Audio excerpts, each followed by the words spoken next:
A little history about myself, as this is my debut show. I had my own health journey.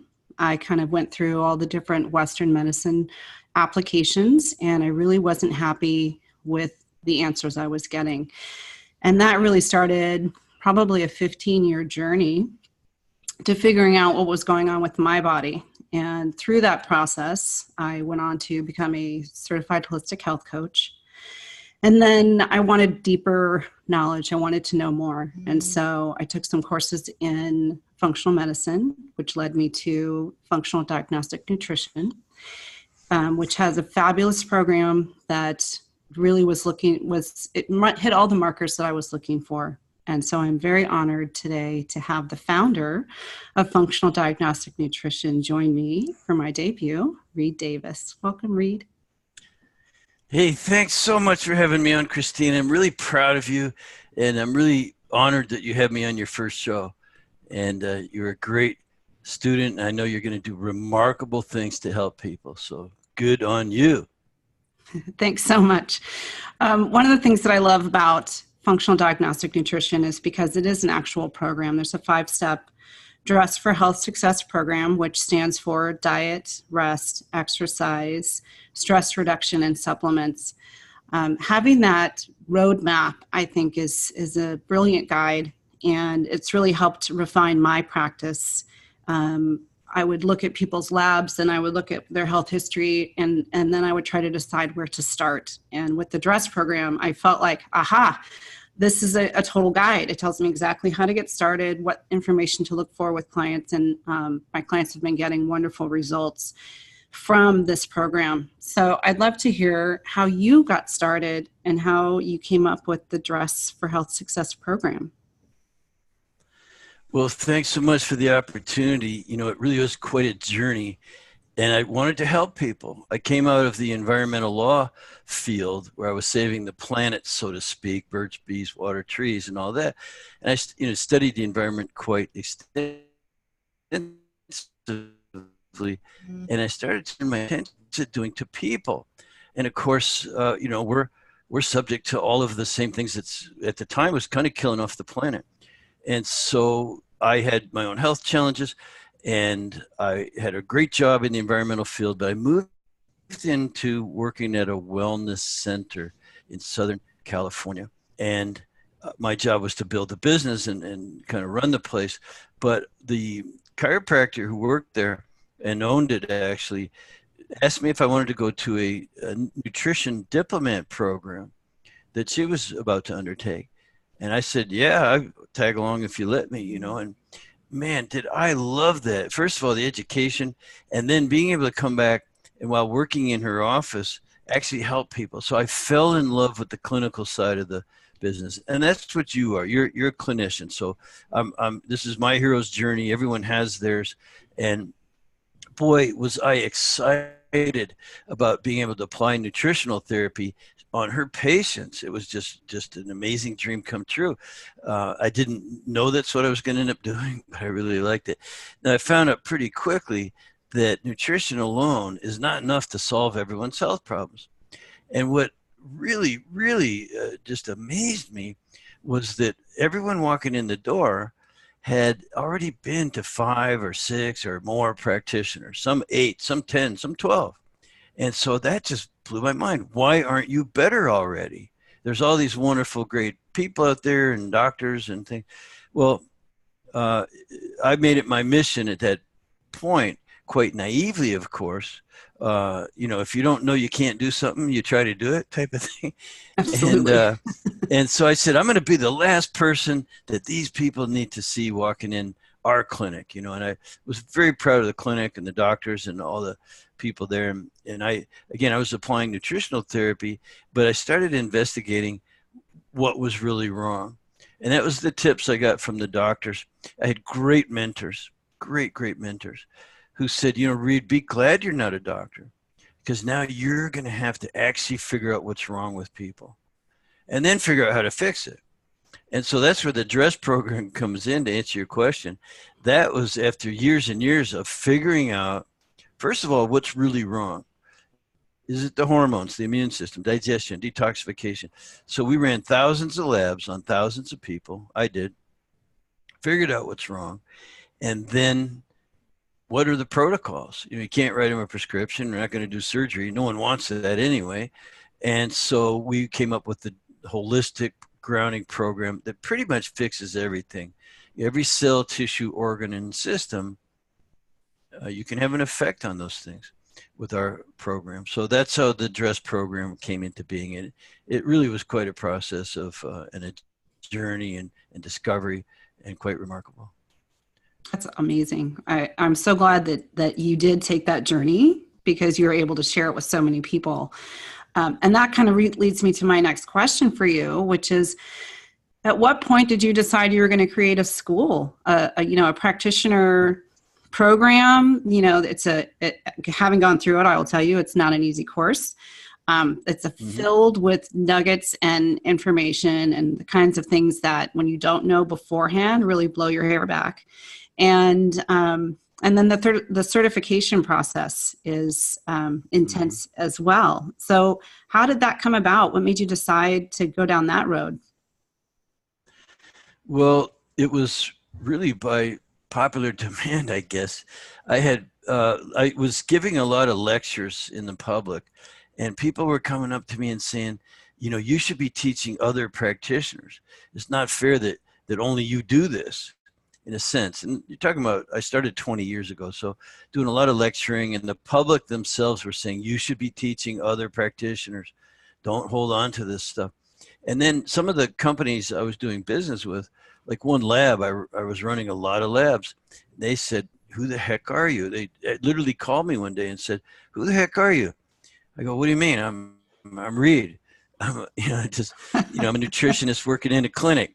And they said, no, you don't understand. You run more labs than anyone in the country. You run more labs than Joe Mercola's office, and he has 5 doctors working for him. So what are you doing? And again, if you don't know you can't do something, you just do it.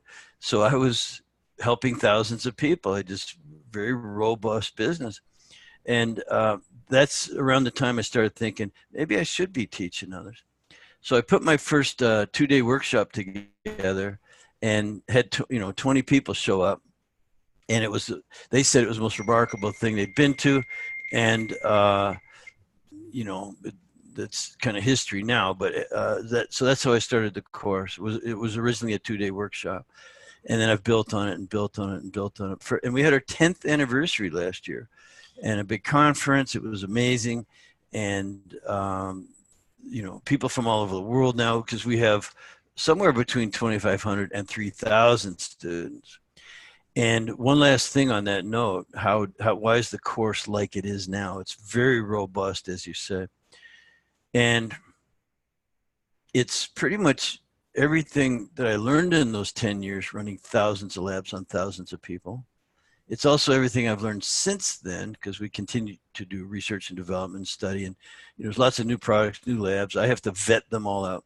But more importantly, to this day, I still interview every graduate. As you recall your post-grad interview, no pressure there at all. Just a fun kind of wrap it up and answer questions and get you going on the next step in your journey after graduation. So in that PGI, you'll recall, I asked you what questions you have and what are you going to do now? And I said, now, how can I make the course better?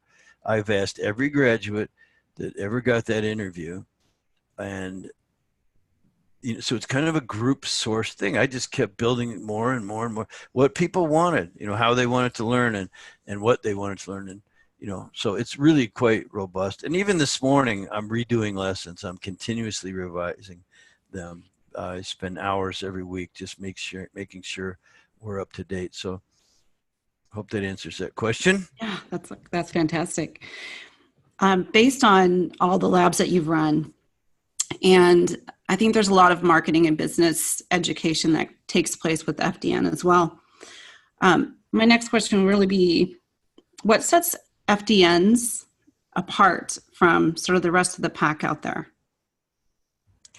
Well, if by rest of the pack you mean health coaches, personal trainers, nutritionists, massage therapists, and Reiki people and yogis and these. So they're all do-gooders, as we all are. We all want to do some good in the world. And FDNs are trained to make sure some good is done in the world. And they tend to be, I'm not going to say the smartest or brightest or most aggressive, but they're very serious. They're really serious about helping others. And then I give them the training on how to run the lab work. And that really isn't being taught in many other courses, because most people think you have to be a doctor to look at lab work, and that's far from the truth.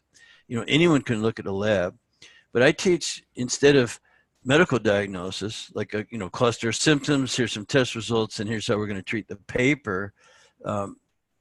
We actually look for the healing opportunities. Just simply, what's wrong with this person? What is it? The hormones, immune, digestion, detoxification system.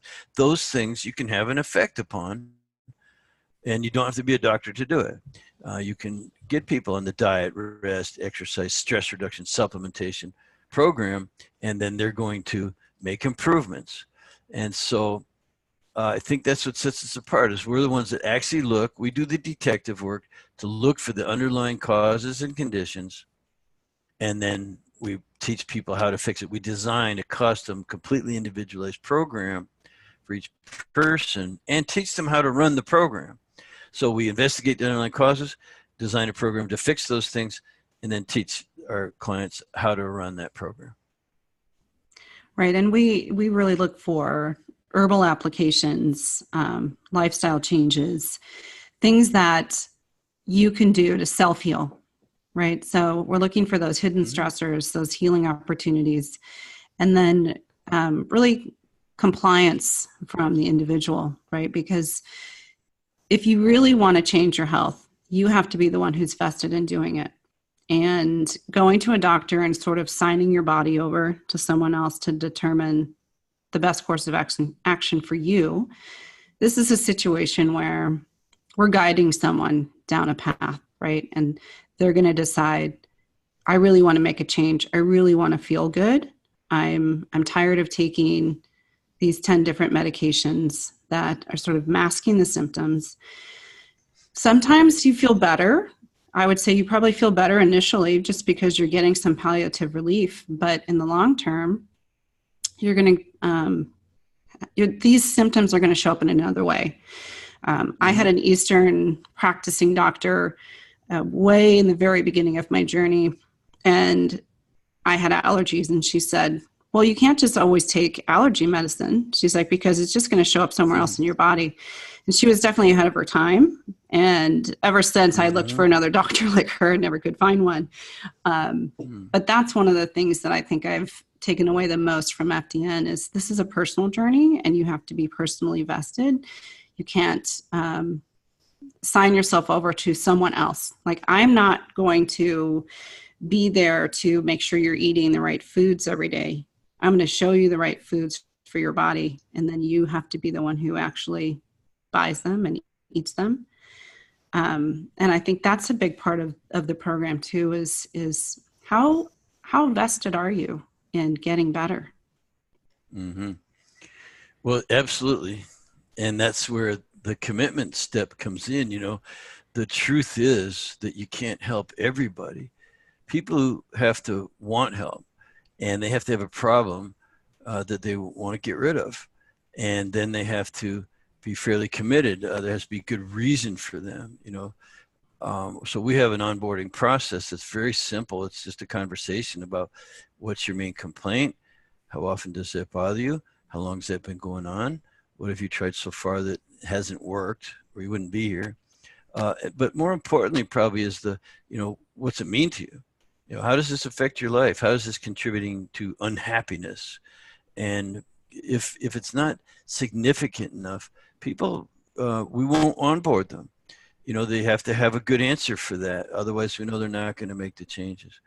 And so then also we try to get a support group around them and these kinds of things. There's a couple other questions in the intake, but if you have a person who says, yes, I'm sick and tired of being sick and tired, or whatever it is, and they've got this problem that it bothers them every day or quite often, and it's been going on for quite some time, even sometimes years, and sometimes it's just getting worse because the stuff they're doing isn't the kind of intervention that they're using isn't correcting the underlying problems.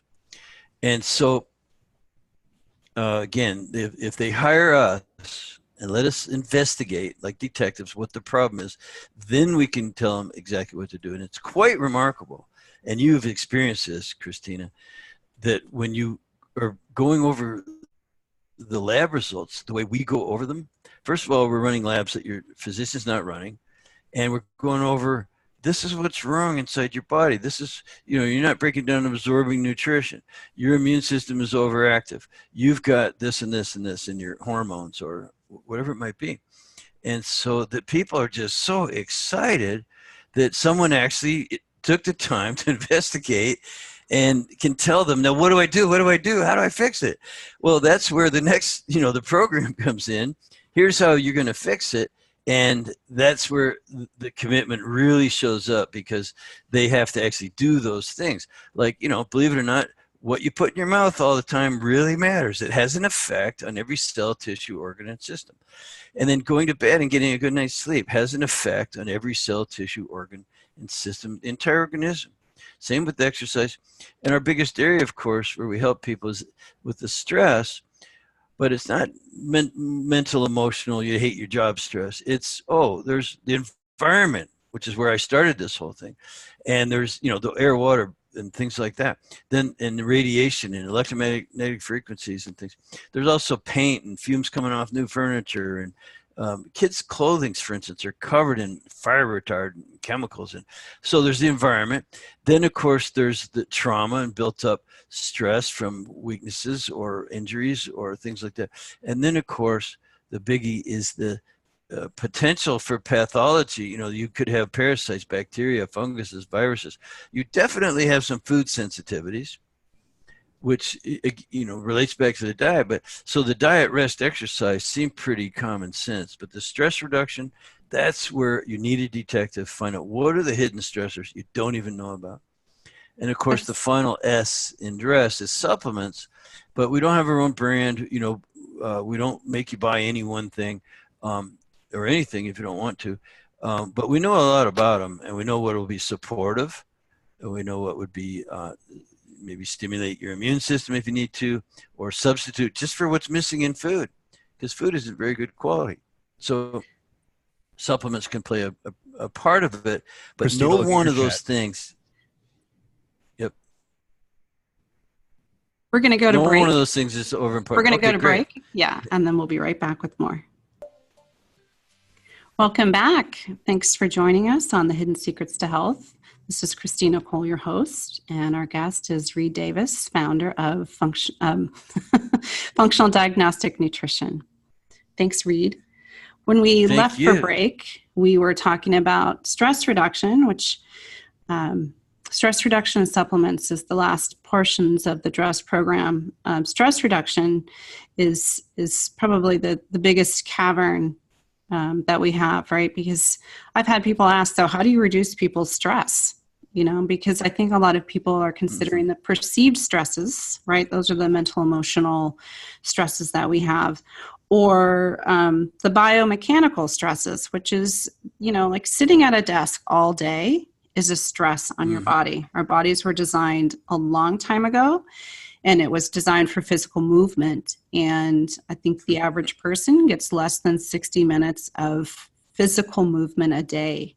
And I was looking at some statistics with regards to children recently, and 1 out of 3 children will get less than 60 minutes of exercise in a day. And as a mother, that breaks my heart, because my children would go crazy.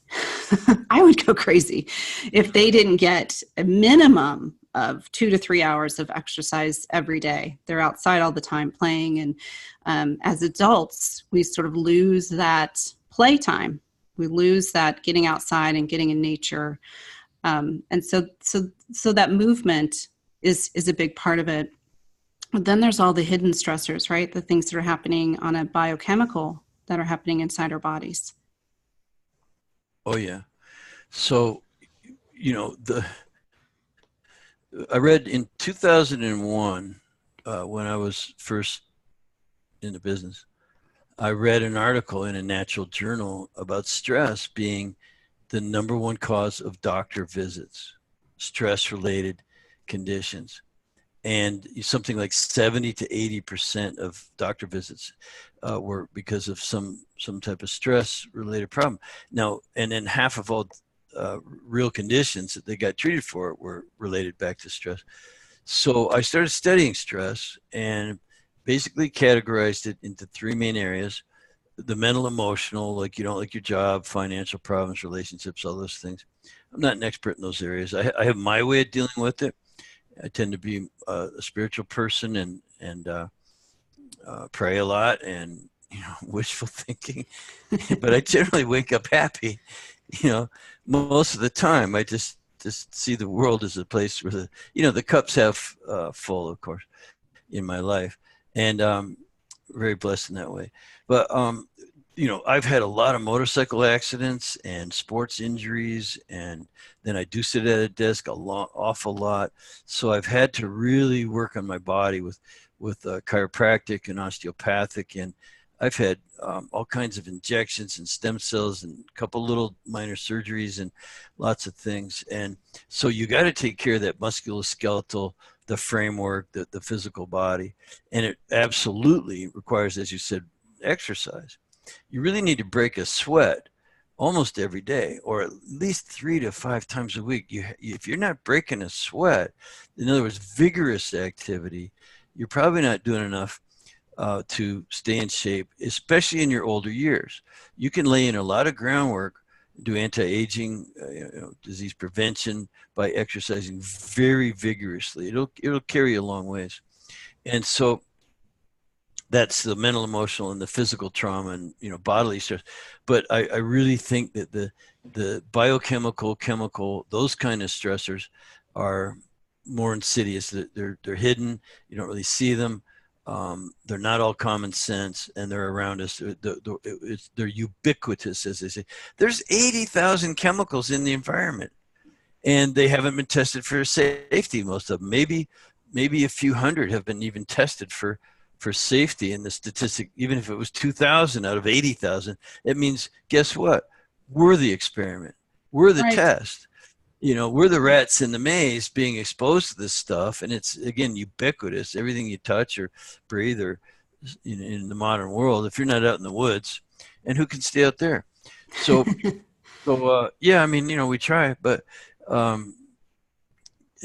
so that builds up. That has an insidious long-term degenerative effect on the cellular level, on the tissue level, on the organ level. And affects certain systems, whether it be your circulatory, your nervous system, your respiratory system, you name it. So these things have a degenerative effect, and we deteriorate over time. And then what happens is we finally get a symptom. And you learn this in FDN, that when a symptom appears, you've been degenerating some function somewhere for quite a while. So the symptom appears, maybe it's irritable bowel, or you name something. There's Leaky gut. obviously diabetes, insomnia. You've got indigestion, even fatigue, inflammation. Your sex drive isn't any good.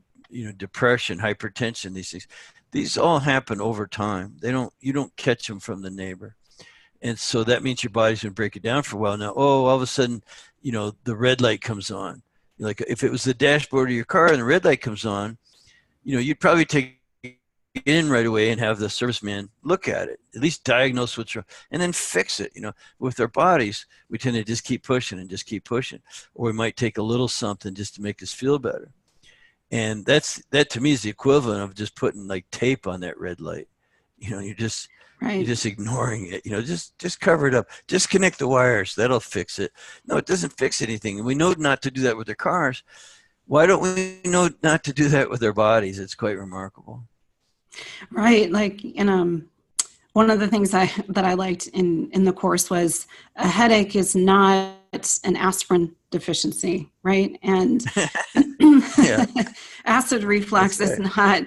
not like a proton pump inhibitor Deficiency. deficiency, Yeah. right? Like, Yeah. and your stomach acid, I think, is one of those fascinating topics that people think they have too much. And so they're taking different medications that are lowering the stomach acid. And stomach acid is there to break down the nutritional value of your food. That's how you get your nutrients. And if you don't have enough stomach acid, then it's just pushing through your system. And that's how you start having leaky gut and you start having food sensitivities because you're not digesting your food.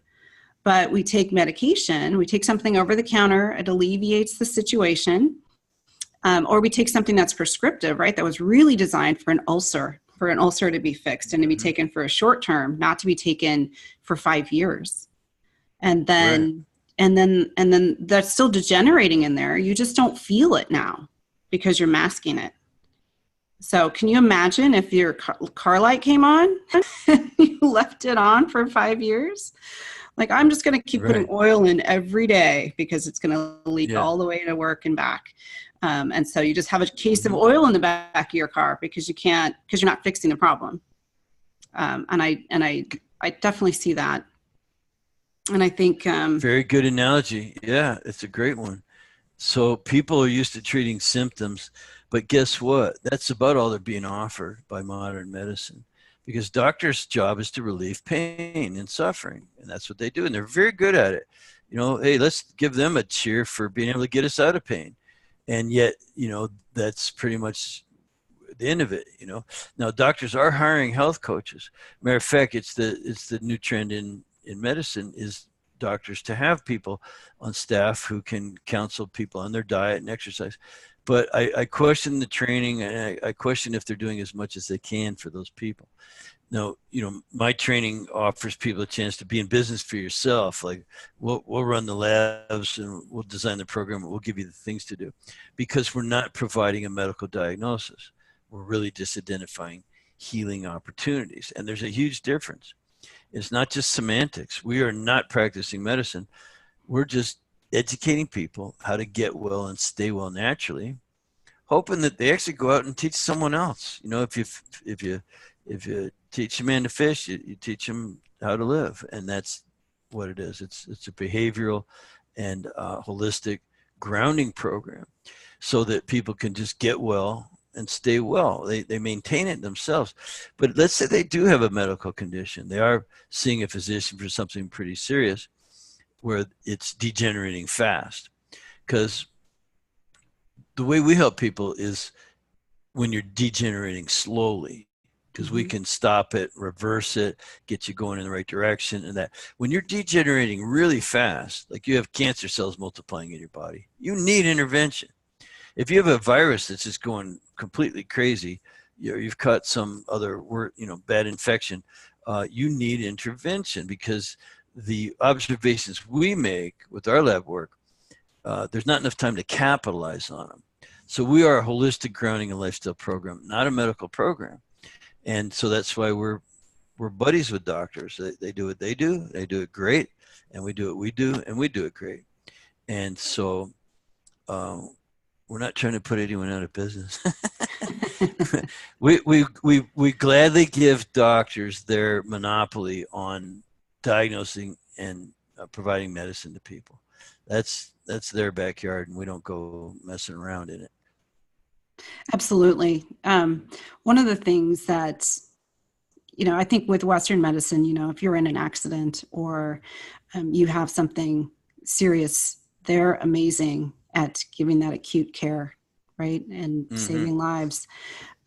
They don't spend a lot of time on sort of lifestyle or stress related, and they don't have the tools for those types of sort of degenerative issues.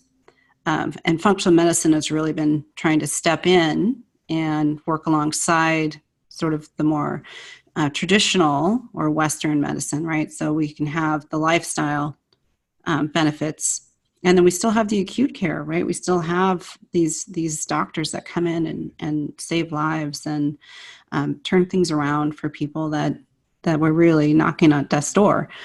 So I agree. I have a lot of friends who are nurses and doctors, and I think it's really amazing to see some of them learning some of the functional side and it being eye-opening, and then getting to cross-reference with them and learning more about the Western side and what's happening there.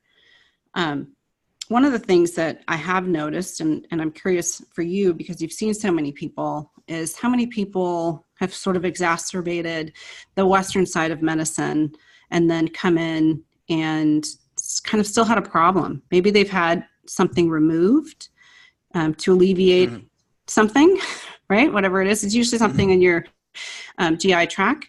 How do we help them? How do we help these people?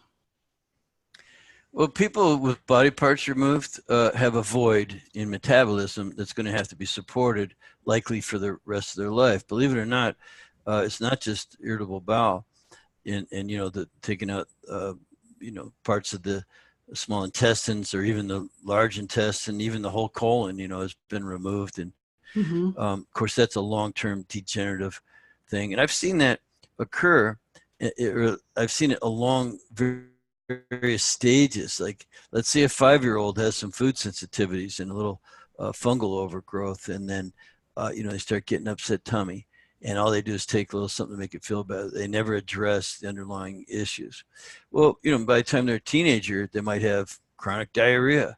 It's just, you can treat that too. There's things you could take to kind of cork it up, and then by the time they're in their 20s, they've got, again, something really degenerative and worse, like irritable bowel or Crohn's or one of these things. And eventually, and I've seen the very far end of it, where when they're in their 60s or 70s, they're having their entire colon removed and their anus sewed shut and a permanent colostomy bag on the side of their body that they have to evacuate into. So I've seen it from the very beginning all the way to the end, and it's a little bit, you said exacerbating. It's so frustrating, if you can't, because again, a lot of these people are in pain and they're going for intervention just to get out of pain or the suffering, but they're not doing the work, the investigative work. Do they have food sensitivities? Do they have leaky gut? Do they have, which by the way, will then cascade into other problems. And people with, say, a colostomy bag, usually that's not their only problem. But so there is this cascade. There is what I call metabolic chaos. And our system, again, it's the observations we make, you to act upon them does take lifestyle change. You've got to get this in and let the body heal, which it wants to do. Every cell in your body knows what its job is. It does not have to be taught anything. And so, we depend a lot on that innate intelligence of the body, and we nurture it. So we will coach up the various functions that we find are dysfunctional. Again, hormone, immune, digestion, detoxification, energy production, nervous system. And so we'll coach those functions up, being very supportive, the right, again, diet and rest and things, reducing stress. But we coach down the contributors to metabolic chaos, get people out of their bad environments, have them stop eating foods that they're sensitive to and overloading their system with. And if they need to have some bugs cleaned up, there's the virus, there's at least parasites and bacteria and a fungal overgrowth, and these create biofilms, which are very sticky, get stuck, they're very hard to and intractable. And so that's how we do it. We coach up function, coach down those contributors to metabolic chaos. And again, we make the observations, and hopefully the person has enough time. It's not such a rapid deceleration or degeneration that they're dying. Then they need to see a doctor. Right. One of the things that I've noticed is compliance maybe with taking some of these different supplements. And so I'd really like for us to touch on that once we come back from our break. which is coming up in just a few seconds. Okay, I'd be happy to do that. Yeah, because again, we don't make people buy any particular brand of supplements, but we know a few things about them. Yeah, I've come across more beneficial supplements from FDN. And that's something I try to remind people is you don't want to buy your supplements the same place you buy your toilet paper. I haven't heard it put that way, but good on you for that one. I'll borrow that. Yeah. Welcome back to Hidden Secrets to Health. This is Christina Cole, Functional Diagnostic Nutrition Practitioner and your host. And we are here with the founder of FDN, Reed Davis. Thanks for joining me, Reed. So when we left Great for break, to be here. Yep. When we left for break, we were starting to talk a little bit about supplements. And there are 3 ways that we really recommend using supplements with our clients. And that's sort of a palliative, a restore, repair, and then maintenance. So I'd really love for you to kind of explain how we make that approach and sort of what those 3 phases do for people. Oh, sure. Yeah. Well, supplements are great. You do have to watch for quality and, the additives and like any other food product, you read labels and you make sure it doesn't have something in it that's going to bother you or offend your body in some way. But generally speaking, food doesn't have enough nutrition in it anymore. The mass production of food has depleted the soils of the minerals and vitamins and things that those things might otherwise absorb. Our food would absorb. But in nutritional therapy, you learn that there's actually I call it the 3 S's. So stimulate, support, and substitute. So for a person who's in the initial phases, they shouldn't have to use these things forever, but they might want to stimulate their immune system. Might be kind of underactive and they're getting sick all the time. It could be you want to stimulate digestion or something like that, break down food better, and until your body sort of relearns to do it itself. So stimulate is applicable, and there are supplements. There's just zillions of supplements, and again, we have our favorites. Now, supplements can be very supportive. You might have weak, let's say, adrenal glands or thyroid. You might want to take some adaptogens like ginseng and ashwagandha and rhodiola and these different herbal things that you had mentioned. So they're just very supportive under stress, and you can support other, cells, tissues, organs, and what systems, what have you. But the main S, so that's stimulate and support. Now the other S would be substitute for what's missing in food. We really aren't getting the vitamins. These are called the micronutrients. And backing up just a touch, the macronutrients are your protein, fat, and carbs. Basically, those are the macros: proteins, fats, carbohydrates. So if you eat enough really good food, you might be getting enough of those things. You obviously want to eat those in the right proportions for your makeup. Some people need more protein than others, for instance. Some people need a lot less carbs, for instance. And everybody needs some fat, but varying amounts. So the macronutrients are incredibly important. When it comes to the micronutrients, the vitamins, the minerals, essential fatty acids, the antioxidants, and things like that, we just might not be getting enough from food. So it's always good to sort of substitute for what's missing in food. That's why we call it supplementation, because you're adding on to, you're supplementing what's generally a poor diet. Now, you can also, if you're eating really crappy, kind of neutralize it a little bit. I mean, you shouldn't, but there are some supplements you could take that will help neutralize a bad diet, so to speak. You can do detoxification, try to rid your body of maybe toxins, whatever you might have. So there's one last S, and I'll just say that it's self-treatment, because our work is, it's a process. We run labs, we give you things to do, you start living a lifestyle. But if you're suffering today from, let's say, hot flashes and night sweats for women, it's a very common reach a certain age or they're under a certain amount of stress and they start getting hormonal issues. Well, you better you better not tell that person it's going to take 6 months to fix. Right. Now, it could take 6 months to fix, 3 to 6 months, 3 months, maybe six, whatever, to really deal with the underlying stress issues and other factors involved in that symptom cluster. But there's things you could take right away. They're totally natural, totally safe, that would help you with relief care. So I call that the self-treatment. So I guess there's actually 4 S's: stimulate, support, substitute, and self-treat. So supplements are great if you get quality. And oh man, I could look over now at my kitchen and tell you there's at least 40 bottles on my counter. I don't take them all every day, but I use them. I use them. They're good. An experiment. Yeah, you get a lot of supplements for people to kind of test run and see what you think. Just because you have 3,000 FDNs out there, Yeah. and we obviously are always coming back to the nest and getting more information.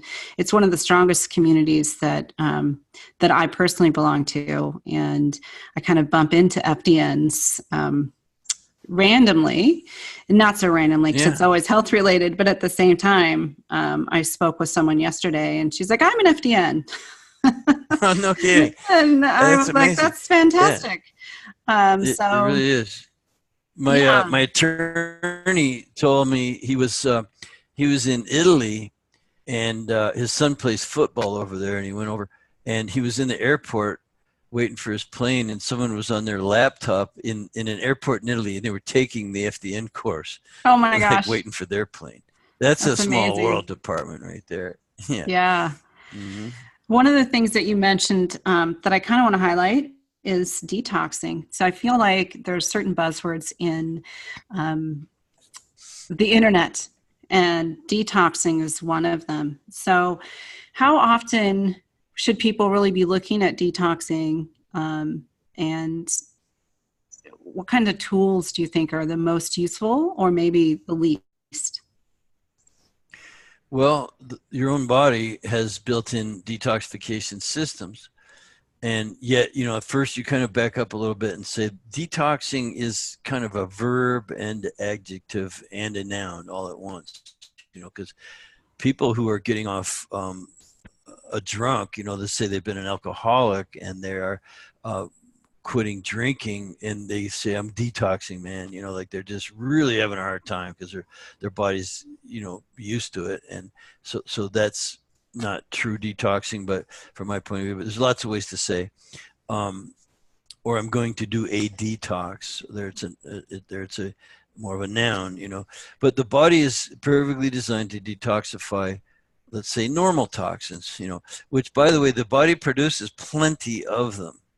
So the metabolic processes in your body, cells dying and being replaced with new cells and all these things,